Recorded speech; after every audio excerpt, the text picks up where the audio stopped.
Hello history के third chapter the Delhi सल्तनत से स्टार्ट कर रहे हैं. द सल्तनत in the 15th and the 16th centuries.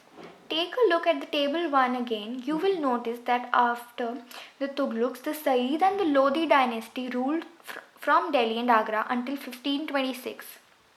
By then, Jaunpur, Bengal, Malwa, Gujarat, Rajasthan, and the entire South India had independent rulers who established flourishing states and prosperous capitals. मतलब कि हमको पता था, हमने पहले भी पढ़ा था कि जो दिल्ली सल्तनत जो है वो दिल्ली से शुरू हुई, नॉर्थ से शुरू हुई और फिर उन्होंने साउथ को कैप्चर करना धीरे धीरे शुरू किया. और जो नॉर्थ ईस्ट है उनको वो फिर भी कैप्चर नहीं कर पाई थी. नॉर्थ और साउथ इंडिया को ही कैप्चर किया. जब तक कैप्चर नहीं किया था तो साउथ में जो थे अलग अलग राज्य, मतलब छोटे छोटे राज्य बने हुए थे, छोटे छोटे किंगडम बने हुए थे जो कि आराम से चल रहे थे, अच्छे से इस्टेब्लिश थे. मतलब ऐसे नहीं गरीब राज्य थे, मतलब गरीब ही किंगडम है, अच्छे से इस्टेब्लिश थे, प्रोटेक्शन उनकी स्ट्रांग थी, सबकी प्रॉस्परस थे, अमीर थे, सब था उनके पास. This was also the period which saw the emergence of new ruling groups like the Afghans and the Rajput. कौन सा 15th 16th centuries. Afghan and the Rajput जो है, अफगान और राजपूत ये शुरू जो है रूलिंग ग्रुप्स, ये नए रूलिंग ग्रुप्स आए थे, इनकी इमर्जेंस हुई थी. Some of the states established in this period were small but powerful and extremely well administered. अगर ज़रूरी नहीं है कोई कितना भी जगह छोटी हो, एडमिनिस्ट्रेशन उसकी से मतलब एडमिनिस्ट्रेशन अगर सही हो तो बहुत कुछ काम हो जाता है. तो उसने बोला कि भले ही छोटे थे वो बहुत पावरफुल थे और उनकी एक्सट्रीम जो एडमिनिस्ट्रेशन थी वो बहुत अच्छी थी. Sher Shah Sur started his career as the manager of a small territory for his uncle in Bihar and eventually challenged and defeated the Mughal emperor Humayun. Humayun कौन है? बाबर का बेटा और अकबर का father. Humayun second ruler. Some of the states, ये शेरशाह सूर ने अपना करियर शुरू किया कैसे? एक मैनेजर था वो अपने अंकल के लिए बिहार में, और फिर उसने अपनी आर्मी खड़ी की और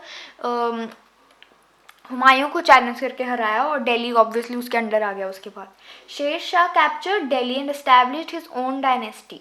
although the Suri dynasty ruled for only 15 years. Suri dynasty किसकी है? यही शेर शाह सूर की. इसको शेर शाह सूरी भी कहते हैं. भले उसने 15 साल के लिए किया पर उसकी एडमिनिस्ट्रेशन बहुत अच्छी थी. मतलब उसने जो इंडिया की एडमिनिस्ट्रेशन की बहुत अच्छे से की, भले उसकी जो रूल था सिर्फ 15 ईयर्स के लिए था. It introduced an administration that borrowed elements from Alauddin Khalji से उसने एलिमेंट्स लिए, उसकी इम्प्रोवाइजेशन की कि अगर उसमें भी 2-3 कमियां थी या कुछ कमियां थी उसको इम्प्रोवाइज किया और फिर उसको अपनी एडमिनिस्ट्रेशन का पार्ट बनाया. Alauddin Khalji and made them more efficient. Sher शाह's administration became the model followed by the great emperor Akbar. Akbar कौन है? हुमायूं का बेटा. When he consolidated the Mughal empire, जब मुगल एम्पायर उसने खड़ा किया अकबर ने, तो उसने सारा जो भी अपनी एडमिनिस्ट्रेशन की वो शेर शाह की एडमिनिस्ट्रेशन से सीख कर या उसकी पॉलिसीज़ अडॉप्ट करके उसने अपनी एडमिनिस्ट्रेशन इतनी अच्छी बनाई है. क्योंकि अकबर बहुत स्ट्रॉन्ग राजा रहा है मुग़ल एम्पायर. हम देखें मुग़ल एम्परर्स में तो हुमायूं सेकंड नंबर पे था मुग़ल एम्पायर में और अकबर थर्ड में. हुमायूं अकबर का फादर है. The 3 orders, the peace of God, knights and the crusade. Crusade क्या होता है? क्रूसेड क्या था? कैंपेन चली थी मिलिट्री की, एक्सपीडिशंस हुए थे मिलिट्री के यूरोप के अंदर, क्योंकि उन्होंने बोला था कि हमारी जो यूरोपियन लैंड है, हमको पता ही अगर हम अभी भी देखें यूरोप में क्या अंग्रेज़ हैं तो वहाँ पे क्या है? क्रिश्चियंस थे. तो जो उसको मुस्लिम्स ने अपने अंडर किया था. तो क्रूसेड मिलिट्री एक्सपीडिशंस थी जो शुरू हुई, मिलिट्री कैंपेन शुरू हुए कि जो हमारी लैंड है यूरोपियन लैंड, इसको हम मुस्लिम से आज़ाद कराएं, वापस इसको जीतें.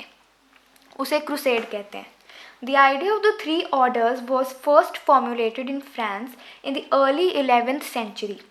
It divided society into 3 classes: those who prayed, those who fought and those who tilled the land. यानी कि जो प्रे करते हैं, जैसे कि हमारे यहाँ पे 4, हम कहते हैं 4 कास्ट सिस्टम चलता है, हमारे यहाँ पे 4 हैं, इनके यहाँ पे इन्होंने 3 बनाए. फ्रांस में शुरू हुआ ये. पहला जो प्रे करते हैं, जैसे हमारे यहाँ ब्राह्मण हैं प्रे वाले, मतलब जो चर्च में लोग हैं वो जो लड़ते हैं, ठीक है, उनको इन्होंने नाम दिया नाइट. हमारे यहाँ क्षत्रिय बोलते हैं कि हम ये लड़ने वाले हैं. फिर those who tilde the land, मतलब कि जो कि टिलेज की लैंड पे, टिलेज यानी कि फार्मिंग से पहले जो लैंड खोदते हैं उसको सॉफ्ट करते हैं, उसको टिलेज कहते हैं। तो जो ऑब्वियसली जिन्होंने खाना देना है हमको, वो इन्होंने सोसाइटी 3 क्लास में बना दी। This division of society into 3 orders was supported by the church to consolidate its dominant role in society।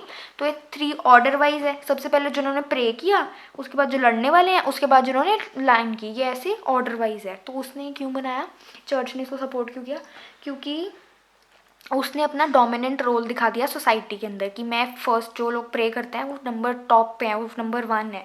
तो उसने सपोर्ट किया और अपना डोमिनेंट रोल सोसाइटी में एस्टैब्लिश किया। This help the emergence of new warrior group called knights. Those who fought, उनको knight बोलते थे ये लोग। The church patronized this group and use them to propagate the idea of peace of God. तो इन्होंने nights क्यों बनाए थे कि ये जाकर प्रोपगेशन करेंगे पीस ऑफ गॉड की, कि लोगों को बताएंगे कि पीस रखो, भगवान में शांति मिलती है, वो सब कुछ बताएंगे। The attempt was to direct warriors away from conflicting among themselves. ये क्यों किया, वॉरियर्स आपस में ही लड़ते रहते थे कि हम आपस में एक दूसरे से किसी भी बात पे लड़ते रहते थे। तो उन्होंने इसलिए किया था कि आपस में ना लड़ें और इकट्ठे मिलजुल के रहें। The attempt was to direct warriors away from conflict among themselves and send them instead on a campaign against the Muslim who had captured the city of Jerusalem।